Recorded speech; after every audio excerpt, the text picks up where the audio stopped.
오늘 말씀이 빌립이 전한 예수님의 성탄 아닙니다. 올해는 뭐 다 아시겠지만 참 축소되어서 또 소박한 성탄절을 보내게 됩니다. 듣기로는 이제 베들레헴에 지금 들어갈 수 없기도 하고 또 베들레헴 안에 광장 안에 따로 트리가 세워지지 않고 최근에 한 수녀님을 이제 뵀는데요. 수녀님 통해서 듣기로는 이제 올해는 어떠한 그 성당이나 교회에서도 특별한 어떤 행사를 외부적으로 사람들을 초청해서 하는 성탄절 행사를 하지 않고 자체적으로 조그만 미사로 대체한다라고 이야기를 하더라고요. 그래서 우리가 기억엔 작년에는 우리 베들레헴 대학에 가서 그곳에서 성탄절을 함께 보내고 예배하고 그렇게 보냈는데 올해는 저희가 살고 있는 예루살렘에서 조금은 소박하지만 또 조금은 검소하게 그렇게 성탄절을 보내게 됩니다. 그 이유가 있다면 지금 당연히 전쟁 중이겠죠. 유대인도 그렇고 또 팔레스타인들도 많이 희생이 됐기 때문에 그 희생을 추모하는 의미에 있어서 교회나 모든 지역에서 좀 조용히 그렇게 보내는 것 같습니다. 그럼에도 불구하고 우리의 성탄의 의미는 희석되거나 작아지거나 의미가 없지 않고 오늘도 우리가 아직 내일 모레가 이제 성탄절이긴 하지만 오늘 성탄 사반 예배를 드리면서 그 의미가 얼마나 우리에게 중요한지를 함께 기억하고 되새기는 시간이 되기를 소망합니다. 예수 그리스도께서 이 땅에 오심과 예수 그리스도의 탄생이 구약 성경에 보면 정말 많은 예언적인 표현으로 그렇게 기록되어져 있습니다. 대략 학자들이 이 말씀이 예수님의 다시 오심, 또 예수님의 오심, 예수님의 성탄을 상징한다라고 하는 구절만 456회 정도의 구약 성경에서 그렇게 예수님에 대한 예언들을 하고 있습니다.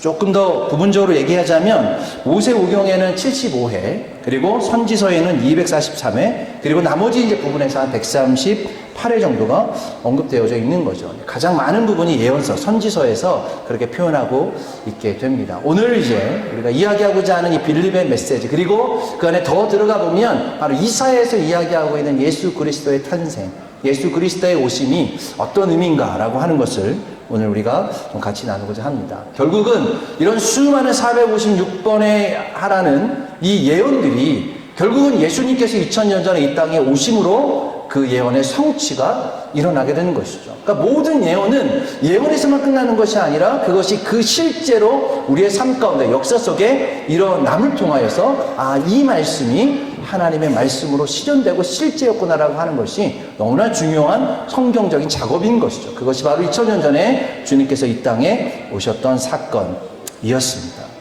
성탄의 사건을 통해서 예수 그리스도가 이 땅에 오심은 너무나도 신비스럽고 또 우리에게서 놀라운 은혜가 됩니다. 많은 사람들이 이런 사건을 통해서 신화나 아니면 전설이나 아니면 실제가 아닌 그런 이야기들로 치부할 수도 있지만, 과학적으로 설명하기 어렵다라고 이야기할 수도 있지만, 이것은 하나님의 사랑의 증거이고 우리 삶 속에서 우리가 어떤 우리의 이성으로 이해되지 않은 부분이 있다 할지라도 우리의 삶 속에서 그 말씀이 실제가 되어 드러날 때 그것이 우리의 믿음이 되고 우리의 실제가 되는 것이죠. 오늘 본문에도 보면 그 당시에 이 에티오피아의 이 국고를 맡았던 내시가 이런 고민을 동일하게 갖고 있었습니다. 내가 지금 성경을 읽고 있는데 이 성경이 믿어지지 않는 거죠. 너무나 많은 의심과 궁금증과 갈증과 갈망함들이 있었던 이 내시를 오늘 빌립이 찾아가서 그 빌립이 그 예수 그리스도의 탄생을 통하여 그렇게 말씀을 하고 있습니다.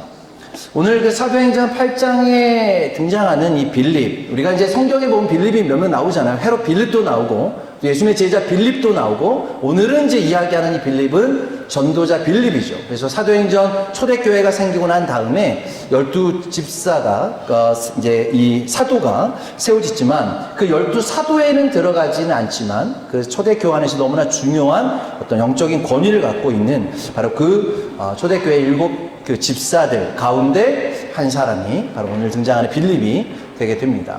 그 7명의 집사들 가운데 바로 이 스데반도 있었고, 그 스데반은 결국 이 복음을 전하다가 돌에 맞아 순교함으로 그 신앙을 그렇게 드러냈다면, 오늘 그 빌립은 바로 그 이 스데반의 사건을 통해서 기독교가 박해를 당하면서 더 강력한 박해 속에서 복음이 더 강력하게 흘러 들어가는 것들을 경험하고 그 복음을 들고 우리가 사도행전 1장 8절에서 이야기하셨던 것처럼 그렇게 유대와 사마리아와 땅끝까지, 그래서 먼저 시작되었던 예루살렘에서 복음을 전하고, 그리고 이 사도행전 8장에 보면 사마리아에 들어가서 복음을 전하고, 그리고 다시 한번 예루살렘에서 잠깐 거하다가 오늘 성령에 이끌려서 바로 가자로 내려가는, 그 가자로 내려가는 건 방향이고 바로 그 땅끝의 의미인 그 당시에 그 에디오피아까지 내려가는 바로 그 내시에게 오늘 복음을 전하게 되었습니다. 성경에 이 전도자 빌립이 전했던 이 복음을 한 문장으로 아주 핵심적으로 두 가지의 복음을 전했다라고 성경을 기록합니다. 오늘 본문에서는 읽진 않았지만 사도행전 8장 12절 말씀에 보면 이렇게 표현합니다. 빌립이 하나님의 나라와 및 예수 그리스도의 이름에 관하여 전도함을 그들이 믿고 남녀가 다 세례를 받으니. 그러니까 이 빌립이 복음을 전했던, 그 당시에 정말 강력한 복음을 전하고 그것들이 실제적으로 그 복음의 영향력들이 들어갈 때에 이 복음의 그 핵심은 두 가지였는데, 첫 번째 하나님의 나라였다.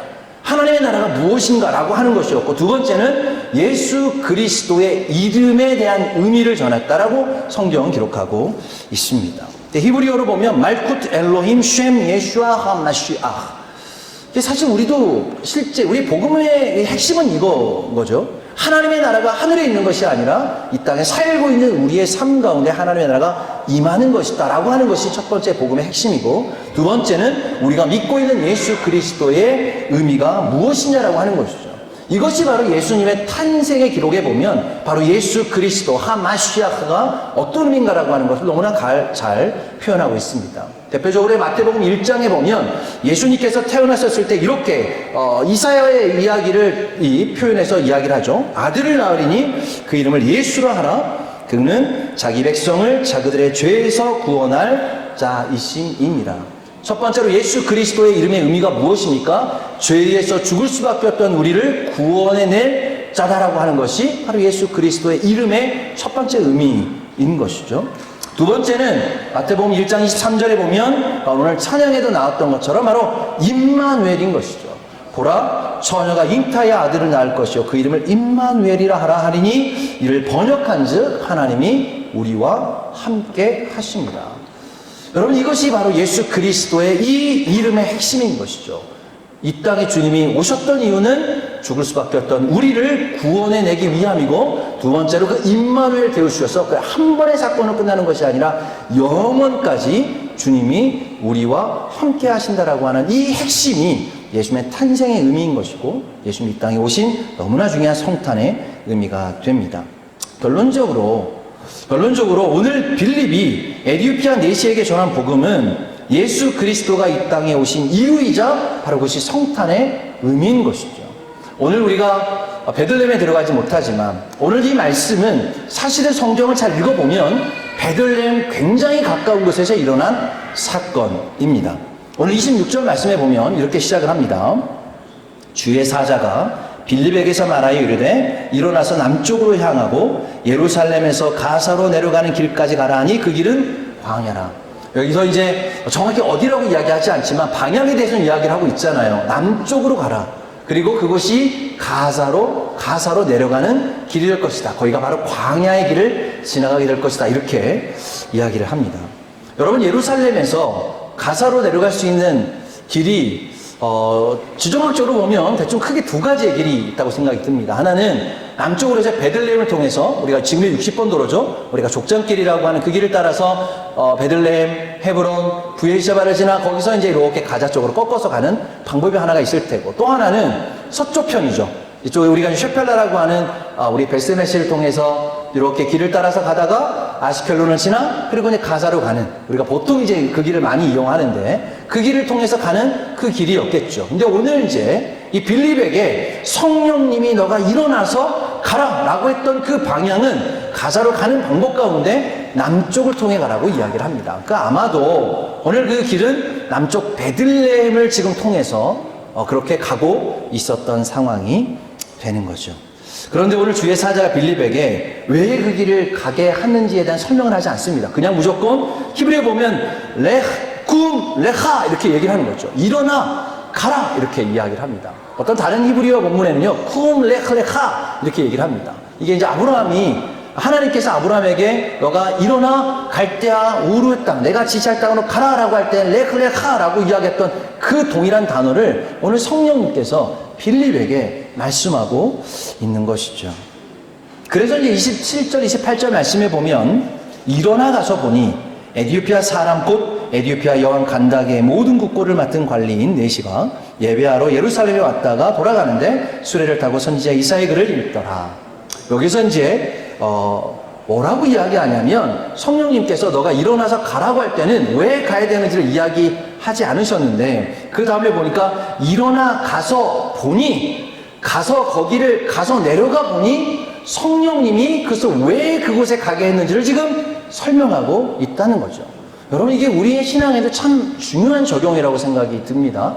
주님께서 우리에게 말씀하실 때가 있어요. 어떤 여러 가지 방법으로 말씀을 읽다가 말씀하시기도 하고 성령님의 음성을 듣기도 하고 또 누군가를 통해서 대언되기도 하고 이런 여러 가지 방법들을 듣는데 그때는 이것을 우리가 왜 해야 되는지를 정확하게 알지 못할 때가 있어요. 그러나 오늘 본문에도 일어나 가서 보니 그 일을 따라가 보니까 그 길 가운데 하나님이 왜 이 자리에 그를 부르셨는지를 하나님께서 말씀으로 또 환경으로 산으로 어떤 사건으로 말씀을 하고 있다는 것이죠. 그래서 실제로 일어나 가서 보면 주님께서 말씀을 하신다라고 하는 것입니다. 근데 그때에 이 네시가 뭐라고 있었냐면 이사야 성경을 근데 그 당시 여러분 성경이 어떤 성경이었을까요? 우리처럼 이렇게 뭐 어플로 간단히 보는 성경이 아닐 거 아니에요. 성경책도 아니었을 겁니다. 그 당시에는 두루마리 성경이었습니다. 이 두루마리를 하나 갖고 있다는 건 이건 엄청난 부의 상징인 것이죠. 지금도 여러분 뭐 회당이나 아니면 어떤 사람이 이렇게 두루마리 성경을 갖고 있다는 건 이거는 갑옷처럼 집안 대대로 내려오는 갑옷처럼 그렇게 굉장히 귀하게 여겨지는 거죠.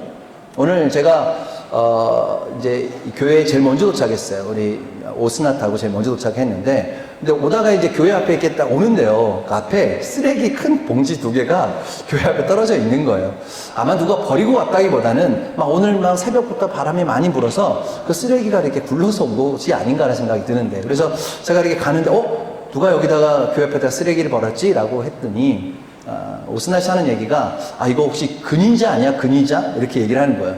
여러분, 근위자가 뭐냐면, 어떤 문서를, 뭐, 두루마리라든가 이런 걸 쓰다가 틀린 것들을 모아두는 어떤 창고. 그러니까 그것도 굉장히 중요하죠. 그러니까 고고학적으로도 이 근위자를 하나 발견하면 그 근위자 안에 성경의 조각들이라든가 이런 것들을 다 쌓아두는 것들인데 아마 그런, 것들이 있는 거 아니냐 이렇게 이제 농담 삼아 이야기를 하더라고요. 어쨌든 오늘 우리가 지금 이 네시가 이 이디오피아의 여왕이었던 간다게의 이 국고를 맡았다라고 하는 것 자체도 이게 네시 이렇게 표현하지만 그의 직책 기준은 얼마나 이게 강력한 그리고 권위가 있는 이 직책이었나라고 하는 것을 우리가 좀 깨닫게 되는 거죠.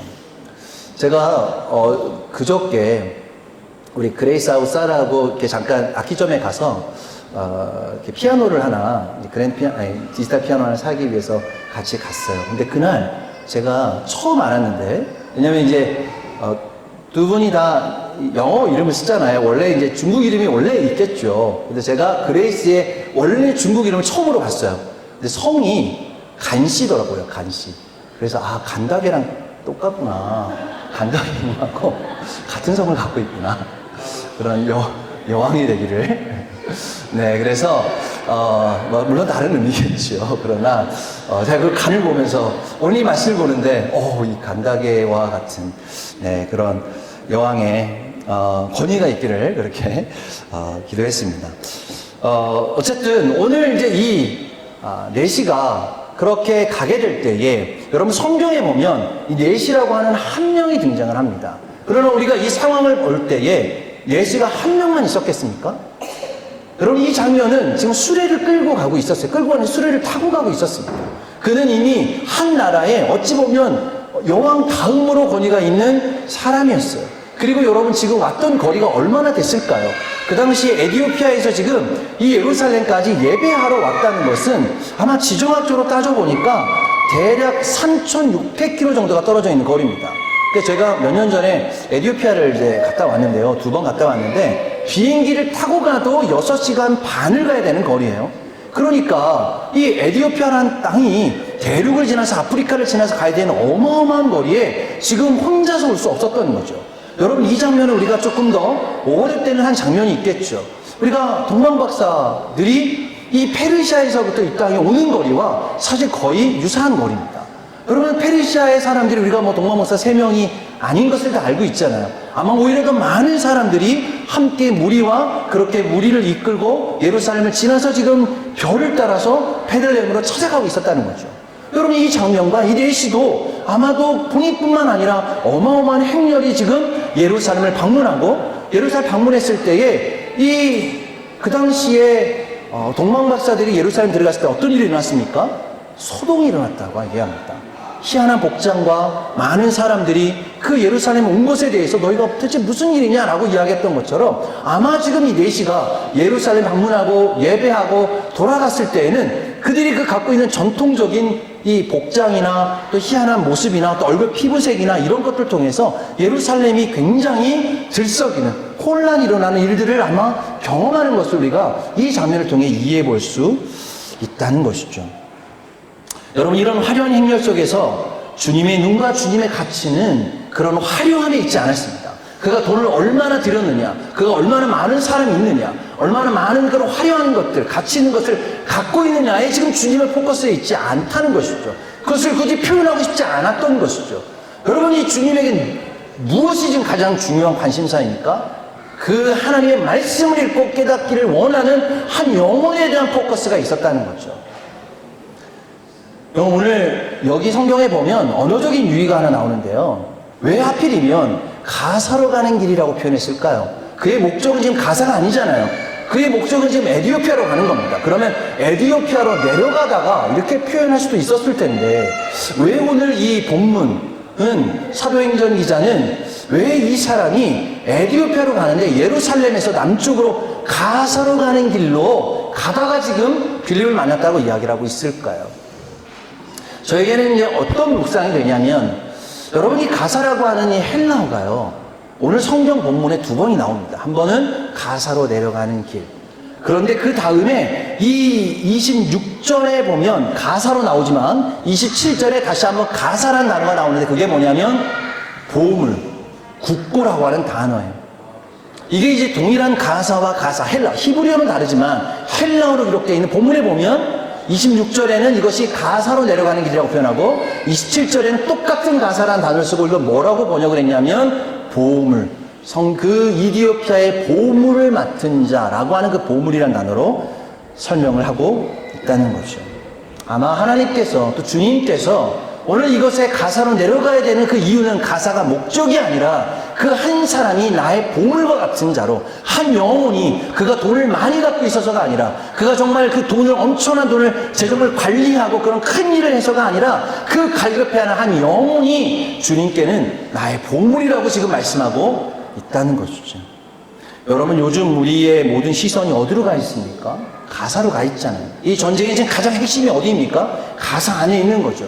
여러분, 근데 우리의 가사의 관심이 무엇입니까? 가사의 관심이 무엇입니까? 누가 이기고 누가 지는 것입니까? 누가 얼마나 더 많이 사람을 죽이고 어떻게 점령하고 어떻게 이 작전을 전쟁을 치르는 것이 우리에게 관심이 아닌 것이죠. 그 땅에 살고 있는 한 영혼이 관심인 것이죠. 그들이 그 가운데에서도 주님을 만나고 주님의 은혜를 누리고 또 오늘 찬양했던 것처럼 막힌 담을 허시는 주님의 평화가 그 가사 가운데, 가작 가운데 그렇게 성령님의 역사로 임하도록 그 우리가 기도하고 바라는 것이 지금 우리가 가사로 향하고 있는 우리의 마음이자 주님의 마음일 것입니다. 그렇게 빌립이 남쪽으로 내려갈 때에 마침 내시가 수레를 타고 가다가 이사야서를 읽고 있었습니다. 그러면서 30절에 이렇게 이야기를 하죠. 빌립이 달려가서 선지자 이사야 글을 읽는 것을 듣고 말하되 읽는 것을 깨닫느냐 이렇게 물었습니다. 여러분, 근데 여러분, 빌립이 지금 그렇게 행렬이 가고 있는 이 내시가 타고 있는 이 수레에 올라가서 지금 읽고 있는 걸 본 게 아니잖아요. 어떻게 지금 이 내시가 이사야서를 읽고 있는지 알았을까요? 오늘 성경에 이렇게 표현합니다. 이사야의 글을 읽는 것을 듣고 말하되, 그럼 이게 어떤 의미일까요? 내시가 지금 소리내서 읽고 있었다는 거죠. 그러니까 지금 우리가 그 찾아가서 수리에 올라가가지고 이 읽고 있는 것을 보면서 너 이사야서 읽고 있네? 너 이게 무슨 말인지 알아? 라고 물어보는 게 아니라 그 근처로 갔는데 그 근처에서 지금 이 내시가 소리내어서 이사야서를 읽고 있는 것을 듣고 난 다음에 그에게 지금 묻고 있다는 거죠. 제가 요즘 이제 뭐 다 우리가 알지만 우리 아침마다 다바크 기도를 하잖아요. 이 다바크 기도할 때 어떨 때는 이게 너무 우리가 빨리 읽어서 이게 이해가 나지 않는데 이걸 이제 읽고 있는 경우들이 있습니다. 어떤 때는 좀 느리게 좀 읽어서 그것을 하나하나 묵상하고 곱씹고 읽을 때도 필요한데, 근데 이제 우리에게 주어진 그냥 우리 안에서의 약속, 하루에 10장씩 읽는 것에 있어서 우리가 읽다 보니까 좀 생각보다 좀 빨리 읽게 됩니다. 그런데 이게 우리가 이해가 되든 이해가 되지 않든 우리의 입으로 소리 내어서 읽는 것이 너무나 중요하다라고 하는 마음들을 깨닫게 돼요. 물론 뭐 듣는 것도 듣독도 할 수 있겠고 한 사람이 돌아가면서 읽는 것도 할 수 있겠는데 그냥 우리가 한 목소리로 한 템포로 말씀을 읽어내는 것, 그것을 우리가 서로의 이 목소리를 통해 들음을 통해서 하나님께서 내가 읽음으로 또 내가 들음으로 이것을 이해하게 하시는 이 역사가 이 다바크 기도에 통해서 계속 말씀하고 있다는 거죠. 오늘 빌립도 하나님께서 성령으로 일어나 가서 보니 누가 만나게 되고 그가 읽고 있는 소리를 들으니 그에게 말을 걸게 되고, 그러면서 하나하나 하나님께서 왜 너희가 가사로 내려가는 길로 가야 되는지를 설명하고 지금 이 상황적으로 설명하고 있다는 것이죠. 그때에 내시가 이사야서를 읽는데 그 길을 깨닫게 해주는 자가 없어서 내가 이것을 잘 모르겠다라고 지금 빌립에게 물어봅니다. 그때에 그 읽었던 말씀이 어떤 말씀이었을까요? 오늘 성경에 이야기하는 바로 이사야 53장 말씀이었습니다. 7절과 8절 말씀입니다. 다시 한번 우리가 읽어보겠습니다. 이사야 53장 7절로 그가 곤욕을 당하여 괴로울 때에 그의 입을 열지 아니하였으며 마치 도수장으로 끌려가는 어린 양과 털 깎는 자 앞에서 잠잠한 양같이 그의 입을 열지 아니하였도다. 그는 곤욕과 신문을 당하고 끌려갔으나 그 세대 중에서 누가 생각하기를 그가 살아있는 자들의 땅에서 끊어짐은 마땅히 형벌받은 내 백성의 허물 때문이라 하였느니라. 자, 이 말씀을 읽고 난 다음에 여기서 얘기하는 그가 누구냐는 거예요. 나를 이야기하는 거냐 또 다른 누구를 이야기하는 거냐라고 지금 묻고 있는 거죠. 그때에 이 찬스를 놓치지 아니하고 빌립이 바로 그가 예수 그리스도라고 이야기를 하고 있습니다. 여러분, 오늘 이야기하는 이 본문은 다시 얘기하면 무슨 얘기였을까요? 예수 그리스도의 탄생에 대한 이야기죠. 오늘 지금 2000년 전에 우리가 베들레헴에 있었던 이 예수 그리스도의 탄생에 대한 이야기를 우리가 너무나 잘 알고 있는데, 오늘 특별히 우리의 사도행전 8장 말씀을 통해 왜 빌립이 예수 그리스도의 탄생과 메시아의 오심을 어떻게 지금 표현하고 있는가를 지금 오늘 본문을 통해서 이야기를 하고 있다는 것이죠.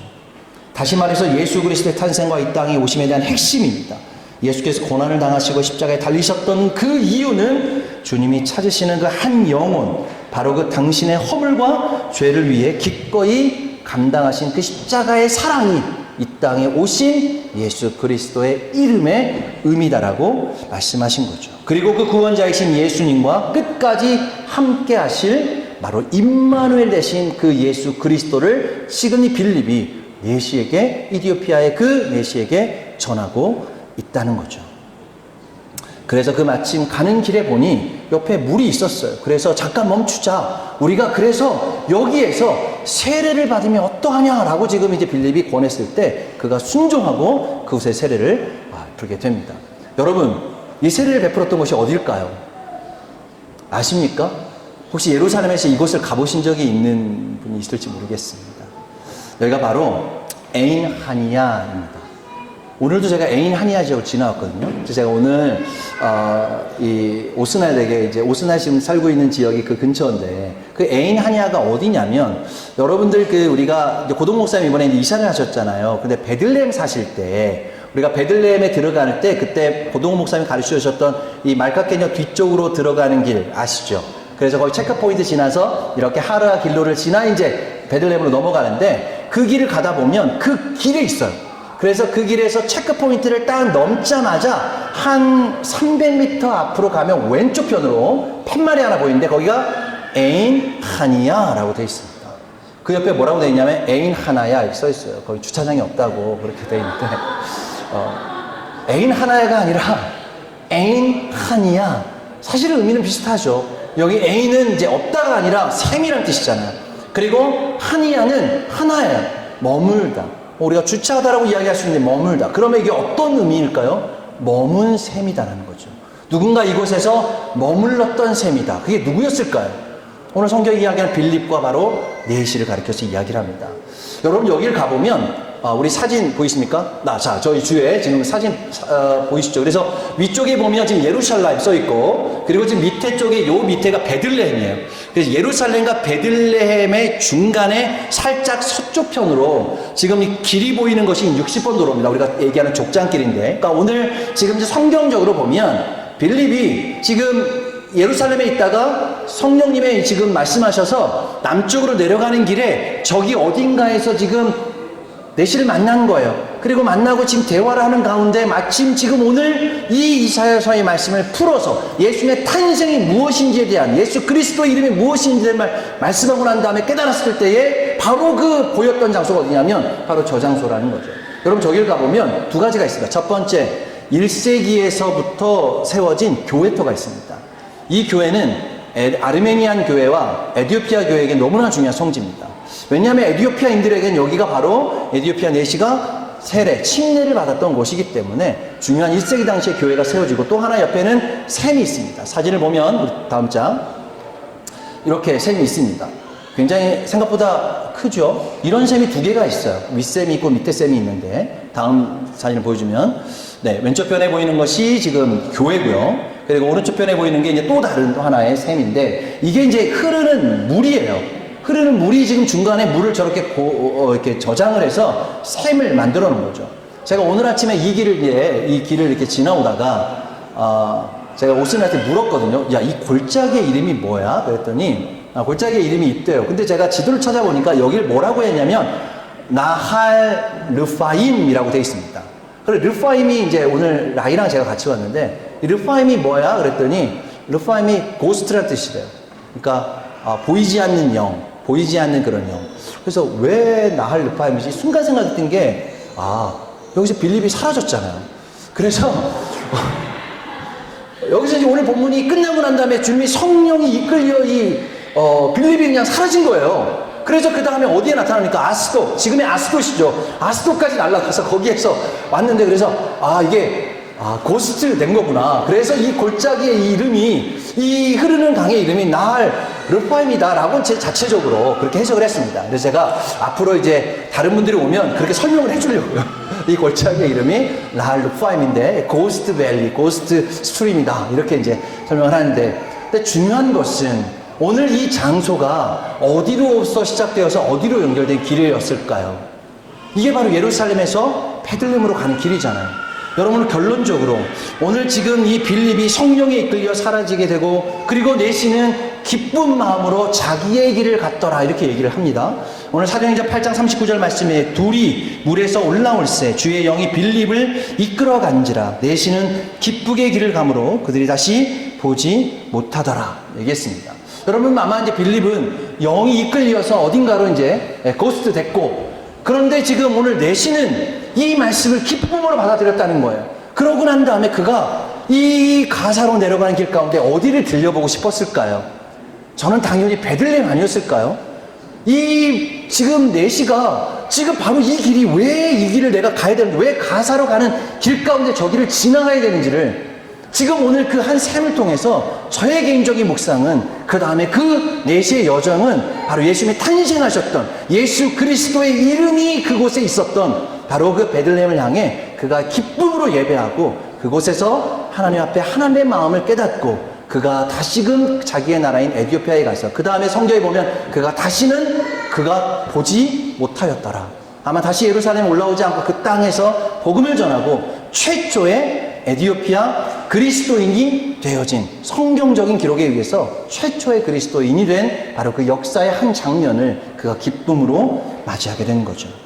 여러분, 오늘 37절 말씀에 보면 우리 개역개정에는 사실 없음으로 되어 있습니다. 그런데 히브리 성경이나 아니면 이게 킹 제임스 버전에 보면 이 37절 말씀이 포함되어 있습니다. 이게 이제 사본학적으로 어떤 데는 이게 들어가 있고 어떤 데 들어가 있지 않기 때문에 이거는 이제 원래는 없었을 것이다라고 이제 보는 입장인데, 근데 이제 다른 이 번역본들을 보면 이 37절 말씀이 들어가 있다는 거죠. 여러분 37절 말씀을 한번 읽어보겠는데요. 다음 장 넘어가 보면.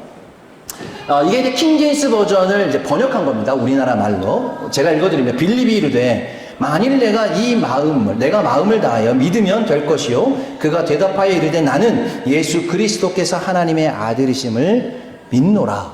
이 말씀을 하고 바로 38절 말씀에 그가 물에서 나와서 기쁨으로 갔다라고 이제 이야기를 하는 거죠. 여러분 지금 이곳에서 이 빌립이 그렇게 세례를 베풀고 난 다음에 내시가 나와서 뭐라고 고백을 하냐면 나는 예수 그리스도께서 하나님의 아들이심을 믿노라. 이 베드로의 고백이잖아요. 그가 나와서 했던 고백은 우리가 지금 빌립이 전도할 때 사용하던 가장 중요한 두 가지 핵심, 하나님의 나라가 이 땅에 임한 것이고, 그리고 예수 그리스도의 이름처럼 나의 구원자이시고 나와 영원히 함께 하실 임마누엘 되시다라고 하는 표현을 오늘 그 37절 말씀에 이렇게 표현하고 있습니다. 여러분 올해는 우리가 베들레헴에 들어갈 수 없지만 오늘 예배를 통해서 하나님의 나라와 예수 그리스도의 이름을 기억하고 예배하는 시간입니다. 그리고 우리가 베들레헴에 가는 우리의 목적성, 어떤 장소적인 의미가 아니라 바로 예수 그리스도의 그 이름이 있는 그곳으로 우리가 매일매일마다 달려가고 또 성령님이 말씀하시는 순종하고 그 길을 따라가다 보면 그 가사로 내려가는 길에 성령이 역사하셔서 만나게 하시고 깨닫게 하시고 화해케 하시고 회복시키시는 것처럼 이 땅에 하나님의 나라와 예수 그리스도의 이름이 전해지도록 우리가 함께 이 성탄절을 기쁨으로 함께 보내기를 소망합니다. 오늘 본문에만 성령님이 3번 등장을 합니다. 첫 번째로 성령님이 일어나 가라고 말씀하시고, 그리고 그 가고 있을 때에 그 내시에게 이 빌립이 찾아갔을 때 너가 성령님이 말씀하셔서 그 수레로 올라타라고 말씀하시고, 마지막으로 그 성령님이 그를 데리고 그리고 또 주님의 방법으로 그를 옮기시는 장면이 나오고 있다는 거죠. 여러분 지금 우리가 가사로 내려갈 수는 없습니다. 가사로 들어갈 수도 없습니다. 치열한 전쟁이 벌어지고 있습니다. 그러나 우리가 기도하기로는 우리가 직접 그곳에 들어갈 수 없지만 성령님의 역사가 그 땅 가운데, 또한 예루살렘 가운데, 또 이 땅의 이 이스라엘 땅 가운데 그렇게 성령님이 일하시면 회복시키시고 만나게 하시고 또 그 마음을 변화시키시고 깨트려 주시고 또 하나님께서 그간에 말씀하시는 그 순종하는 자들을 통해서 오늘 거룩한 그것이 하나님께 드려지는 거룩한 예물이 될 것이고, 그리고 그것이 우리 주님이 원하시는 가장 기쁨의 보물이 될 것입니다. 그것이 우리가 지금 바라고 있는 땅의 가자가 아니라 바로 영적인 그 가자, 바로 오늘 말씀하시는 우리가 어디로 가야 되냐면 그 주님이 찾으시는 그 한 영혼 한 영혼, 그 주님이 그 기대하시는 그 보물과 같은 한 영혼, 갈급해하는 영혼들이 주님께로 돌아오도록 그렇게 우리가 함께 기도하는 우리 2023년도의 성탄이 되기를 주님의 이름으로 축복합니다. 아멘.